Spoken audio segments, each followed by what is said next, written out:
দিদি এসে থেকেই দেখছি তোমার সঙ্গে কথা বলে যাচ্ছে। কি এত কথা তোমাদের? আরে দিদি, আপনি বারবার ভুলে যান, আমাদের সম্পর্কটা হচ্ছে রসের সম্পর্ক। তো একটু রসিকতা না করলে হয় বলুন তো? রসের সম্পর্কটা কি শুধু এমএলএ সাহেবের সঙ্গে, না আমার সঙ্গেও আছে শুনি? না, আপনার সঙ্গেও আছে। আমি ভাবলাম ব্যাপারটা একটু ঘুরিয়ে দিই, আমার বর আপনার সঙ্গে কথা বলুক আর আমি আপনার বরের সঙ্গে কথা বলি। বিষয়টা ভালোই তো হবে, তাই না? কি গো, আজ প্রথম দিন কেমন কাটালে পার্টি অফিসে? কেমন আবার কাটবে, যেমন কাটে তেমন। এখানে কি অন্য কিছু আছে নাকি যে ভালো রকম কাটবে? এভাবে কেন কথা বলছেন এমএলএ মশাই?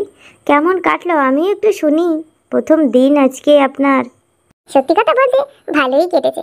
আজ তো একটা নতুন কাজও পেয়েছিলাম। পাশের এলাকায় জুলুর বউ, ওর স্বামী মারা গেছে, ওর ভাতারের প্রয়োজন, তাই ও আমার কাছে এসেছিল। তো ভাতারের প্রয়োজন তো তোমার কাছে কেন এসেছে? অন্য জায়গায় যাক, ঘটক লাগাক। হ্যাঁ সত্যিই তো। তুমি হচ্ছে আস্ত মূর্খসোদা। কোন মূর্খসোদা যে ঘরে এনেছি? আরে বাবা, ভাতার মানে ভাতা, ভাতা। টাকা পয়সা বোঝে না। না না না না, আমি আর কিছু বুঝি না, যা বোঝার তুমিই বোঝো। এই দেখো শোনো, তোমার বাবা এখন এমএলএ হয়েছে, বুঝলে তো? এখন আর বাবার অবাধ্য ছেলে হবে না। বাবার পা বেশি বেশি করে চাটবে, বুঝলে তো? নাহলে তোমার বাবার যা চরিত্রের স্বভাব, তোমার বাবা যা টাকা পয়সা ইনকাম করবে তা অন্যের বাড়ির বউরা ইনকাম করে নেবে। আমরা আর কিছুই পাবো না, বুঝলে তো? তাই এখন থেকে বাবা অন্যায় করলেও বাবার ফলে থাকবা, বাবা অন্যায় না করলেও বাবার ফলে থাকবে, ঠিক আছে? তো এই কথাটা তো তুমি আগেও বলতে পারতে, এখন বলছো কেন? হ্যাঁ, একটু আগেই আমি আমার বাবার সঙ্গে ঝামেলা করলাম। তুমি যদি আগে আমাকে কথাটা বলে দিতে, তাহলে আমার বাবার সঙ্গে ঝামেলা করতাম না। এমনি এমনি বলি চেহারাটা মাথা মোটা, আস্ত চোখ মোটা, চোখ টেপা, বাঁদর, ঠ্যাঙে মাংস নেই, গায়ে মাংস নেই, দেখা যায় কেমন কাঞ্চন মল্লিকের মতো। এই আমার চেহারা নিয়ে কথা বলবি না কিন্তু।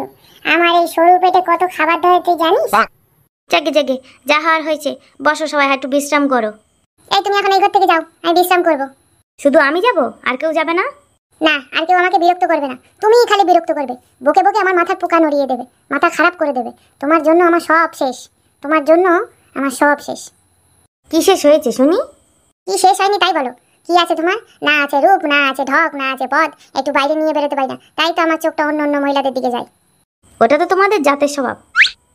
ঘরে যতই সুন্দরী বউ থাক না কেন, বাইরের বৌদি খারাপ পেতনি হলেও তাদের দিকে চোখ যাবে। তা না হলে আমার এই মুটকি মারা বেয়ানের সঙ্গে এত কিসের তোমার গুজর গুজর ফুসুর ফুসুর?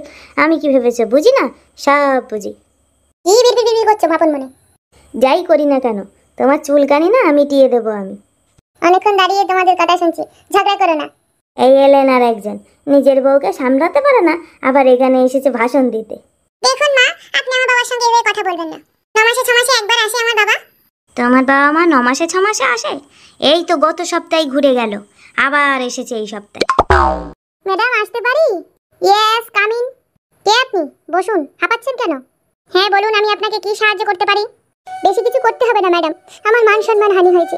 আসলে তো আমরা গরিব, তাই আমাদের মান সম্মান হানি হলেও দেখার লোক নেই। আপনি যদি একটু দেখেন তাহলে খুব উপকার হয়। কি করে হলো, বিস্তারিত খুলে বলো।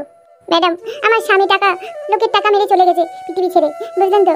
তাই লোকের কাছে সারাদিন গালমন্দ খাই, কিন্তু পেটে খাবার নাই। তাই শুনলাম নতুন এমএলএ হয়েছে, সেই জন্য আমিও গেলাম পার্টি অফিসে এমএলএর কাছে ভাতার সাহায্য চাইতে। এমএলএ আমাকে খুব বাজে বাজে অশ্লীল কথাবার্তা বলেছে ম্যাডাম, যা আমি একদম শুনতে পারিনি। তাই কি বলেছে আপনাকে?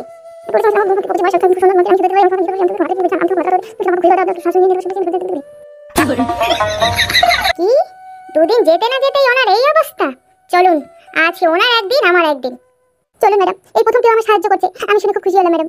আমি মহিলা কনস্টেবল, আমি সকল মহিলাদের পাশে আছি এবং আমি দায়িত্বের সঙ্গে কাজ করি। কাজই হলো আমার নেশা, কাজই হলো আমার পেশা, কাজই হলো আমার জয়, কাজই হলো আমার ক্ষয়, কাজই আমার সব। A few moments later. Sir, আমি একটু আসছি। মিশন এমএলএ সাহেব, আপনি এদিকটা সামলে নেবেন। ঠিক আছে ঠিক আছে, নিশ্চিন্তে যাও তুমি। Okay sir. এমএলএ সাহেব বাড়ি আছেন আপনি? এদিকে আসুন, আপনার সঙ্গে দরকার আছে। এ কি রে, এ তো মেঘনা চাইতেই জল। তা কি মনে করে ম্যাডাম আমার বাড়িতে? কে এসেছে? ম্যাডাম, আগে আমি থানা থেকে এসেছি। ও আপনি, কি সৌভাগ্য আমাদের। বসুন ম্যাডাম বসুন, আপনার জন্য চা নিয়ে আসি।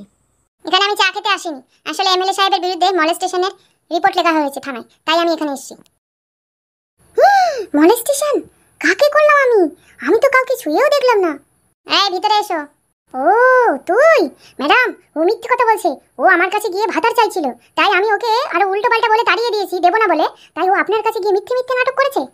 ম্যাডাম, আমি কোনো মিথ্যে কথা বলছি না। আমি আমার নিজের সন্ধান নিয়ে খেলা করতে পারি না। কে মিথ্যে বলছে আর কে সত্যি বলছে সেটা ঠিক আমি খুঁজে নেব। ওই পার্টি অফিসে সিসি ক্যামেরা লাগানো আছে, আমি গিয়ে ওটাই চেক করব। Yeah, boy. শালা, ঝোঁকের বসে তো সিসি ক্যামেরার কথাটা মাথা থেকে বেরিয়েই গেছে। বুঝতে পারেননি তো যে ওখানে সিসি ক্যামেরা লাগানো আছে? ওখানে সিসি ক্যামেরাটা আমিই লাগিয়েছি।